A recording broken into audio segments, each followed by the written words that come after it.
Good morning. Good morning. Welcome back to Kinfolk Farm. Appreciate you guys stopping by. We've made it to Sitka, Alaska. We've been sitting out here watching a whale. We're not going to be able to get it on camera, but he's way over there. We've been watching him for a few minutes. We finally called my son to get his binoculars out and get his tail out of bed and get out here with us. Finally, we have a day with the sun is shining. I think it's going to be a beautiful day. What are we doing today? Today we are going to a wildlife sanctuary and like a homestead. Yeah, Alaskan homestead. We're going to visit an Alaskan homestead and see some bears, yeah, right? It's like a bear rehabilitation center. Yeah, bear rehabilitation. That's going to be super cool. We're super excited about that. This is our last day in Alaska. Tomorrow we'll be cruising back. But we're stopping off in Canada, so we're going to get some... Yeah, have some fun there. Yeah, have a little fun in Canada. We're going to tour around Canada a little bit. So stick around. We're in Sitka, Alaska. I think today is going to be an exciting day.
I seen one of them just pulled up some food. Oh, I didn't see him. I know, I'm saying the other one's coming.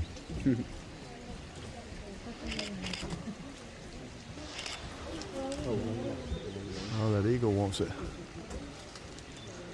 There's two. There really is. There's two. There's two. I got three.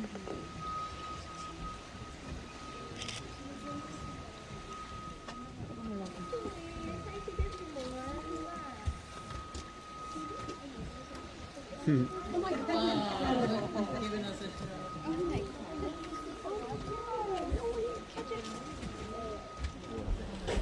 Yeah, these over here don't do what the other ones. The ones over there do a lot more active. Yeah.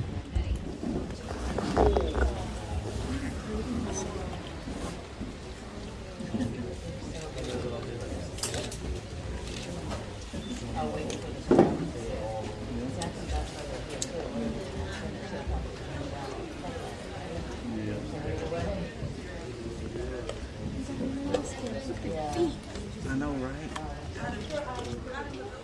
I'm just taking pictures and I'll get them. Hello. Hello.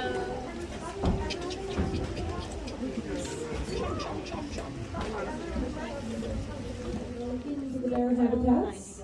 I promise you they already have plenty of toys. Additionally, if we have anybody small, she lost her life. Now, unfortunately, what typically happens in this scenario is that when a mom is killed, Fish and Game will come out and shoot the cubs. It sounds harsh, but they won't be able to survive in the wild without her, and that is the cheapest solution to the problem. Wanted feeding bear conflicts, as well as, of course, providing our 8 bears here with a safe, healthy, and enriching environment to call home. Now, 29 of the lower 48 states, as well as wandering around their habitats right now, enjoying some food that we picked for them this morning. We do have the ability to call the bears back into their dens, lock them in there with a nice hearty snack, and then we can go out into the habitats to hide food and put in new toys. So we do that almost every single day for our bears. Now, speaking of food, we do feed our bears a seasonal diet here at Fortress. And what that means is that we try to mimic how they would be eating in the wild.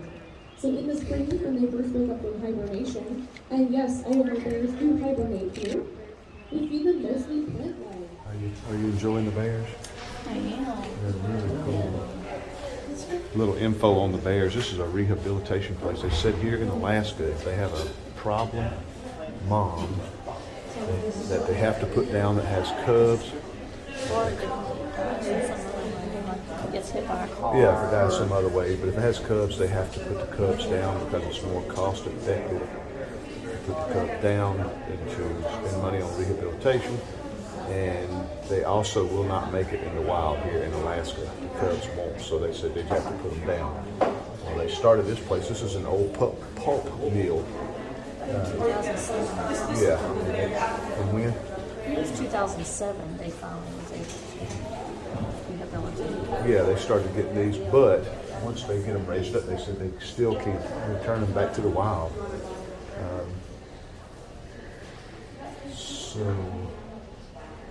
So they just keep them here. Yeah, well, until they can change the legislation. Yeah, They it's just keep 'em non-profit. here. So we donated some money to help feed them. And of course, one thing I think, there's a feed mill right across the fish place right across the street where they do a lot of fish processing. Huge Alaskan fish processing plant. I would think they get a lot of stuff. I would think they get a lot of stuff from over there to help I was feed. reading that they do stock their little ponds and all with fresh salmon, so they can learn how to kind of go in and catch and kill themselves too. Really cool place. Really cool place. We've had a blast. On to the homestead.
This is a nice little homestead. It's very cool. It's really cool. It's right on the far end of this bay. Let me show you. We came right down through here, and it just stopped. It's like a big cul-de-sac. Right, it's absolutely deathly quiet. It's super, just beautiful. My son's checking things out. And they gave us a whole speech about bears. They said this island has more brown bears than any island or any part of Sitka, I think. I can't remember, but there's supposed to be a lot of bears. And he said we're almost guaranteed to see one, right? There's one in eyesight. It just might be behind a tree. Right, there's one in eyesight. It just may be behind a tree. And they gave us a whole lecture about what to do if we see one. So I'm hoping we don't see one. I am. If we do, if we do see one, I'd like to see one way over there. But this place is beautiful. We'll get some footage and show you guys what we're looking at. Like section, kind of like Alaska, like coffee table stuff.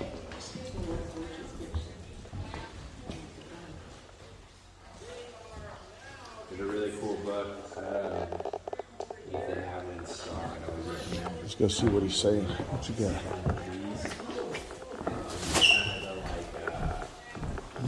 Story of how like strongest forest relies on salmon. That's where why you notice all of these large trees is the salmon getting nutrients. The biggest trees that we find in Southeast Alaska. So right now there's a lot of people here from around Sitka that come out here, and they actually, that's one of the legal places to snag of a king salmon, because they're just going to die and go to waste. The bear, they'll get over there and eat some of them, the ones that come to shore, but mostly they just go to the bottom, and this area is pretty good for halibut fishing in another month, because they'll come in to eat on the salmon. Pardon? Oh yes, yes. They do. Actually, when we fish for halibut here, either commercially or sports fishing, we typically use some type of fish for bait. What is it? S'more kit. Some s'more. Yeah. A s'more packet. The s'more stuff in it. S'more packet. Ooh, nice. I just Make want you- the chocolate. Me too. So they deteriorate pretty fast. The last cabin lasted about maybe 10 years, and then it started leaking, and so they took it down and put this structure up. I'm a little disappointed that they called it a homestead cabin, because this does not look like a homestead cabin. This area was not a homestead area anyway. A homestead in Alaska, you have to have you get at least 30 acres, and a homestead means that you're going to do,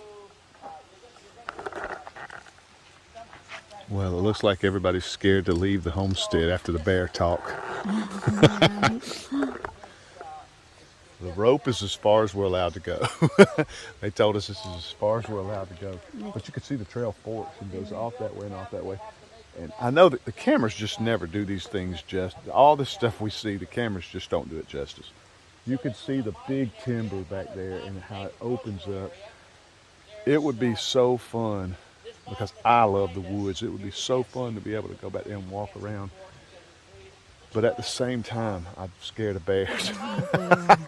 So it would be kind of scary to be walking through there at the same time.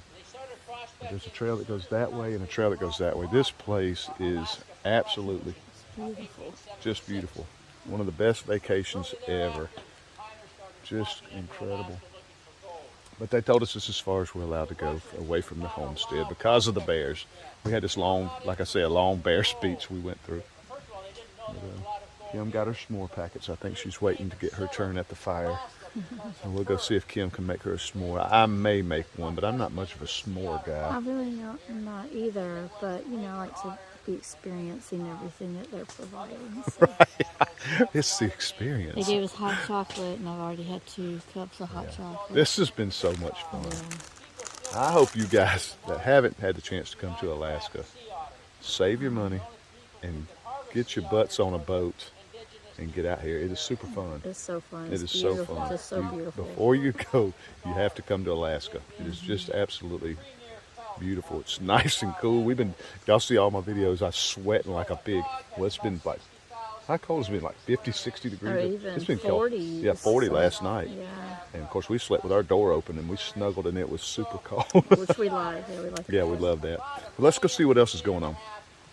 Chance mine. It's the only area that was like totally mined. The tunnel was quite deep in the shaft going into the mountain, which is a Bear terrible bait. month in Alaska. It's cold, lots of snow. I go on up here. I'm out hunting about 5 hours. It's August. Hunting season starts in August, and I'm hunting early in the year. Now August is also a time when there's the streams are full of salmon. In this particular stream, it's full of sockeye. The bear likes sockeye salmon. So but I don't see any deer, and I don't see any bear. So start climbing down the mountain. I'm up the river a couple of miles, and I come down in a spot I'm not used to, and it was kind of cliffy, so I had to take my gun and take the shell out, put it over my shoulder, and climb down this cliff. And it's not a big cliff, it's maybe 20 feet. So I get to the bottom, there's a log there, and I step on the log, I turn around, and up pops a bear about 50 feet from me. And he's a big bear, and he's not happy. I'm pretty sure that I startled him. He's taller than I'm standing on the log, and he's at the other end of the log, and he's taller than I am. So he's a pretty big bear, 7 or 8 feet, probably standing up on hind legs. So, luckily I'm in the shade and he's in the sun. Bear can't see very well anyway, and since he's got the sun in his eyes, I don't think he saw me. When I turned around and saw him, I just stopped moving. And he just stood there, and he looked. He only growled once, and then he started chomping his jaws. And as he closed his jaws loudly, it was like a little gun going off. It was very, very loud. It did worry me a little bit because I didn't want to be caught in between those jaws. So I just stood there quite a long time. I thought, boy, I was there maybe 5 minutes. In actuality, is maybe 15 seconds. Because fear does things to you. So I just stood there. He eventually got down on all fours, turned, and went down the trail. I did not go down the trail. I side-hilled up the cliff and came down a few hundred yards downriver from that bear encounter. As I got close to the river, there were 6 bear in it that I could see. And they were not interested in me up on the mountain. They were eating fish. And so you'd see them, they're a big animal, and they'd just be standing there, and all of a sudden their whole head would go underwater, and they'd come up with a fish. And they didn't miss very often. They're very good fishermen. But one sow was not coming up, well, actually she didn't even duck her head into the water. She would be watching, and then she'd slap a fish. And the fish would fly up in the bank, so I looked up in the bank, and there's 2 of her cubs. And so she's feeding her cubs. So that was pretty neat, and I sat down and watched it for a little while. And then I moseyed on back to my boat and went home. But Well, thank you guys for coming along. We didn't video anything else after the homesteader giving his little story. That was really cute. He was telling tons of stories of him living there. He came up to Alaska to start gold, looking for gold. He told stories about how he never really found gold, but then he started a kayak company. He bought that piece of property, and he still owns the kayak company. And he just told a ton of stories of him living there. It was really fun. We had an absolute blast.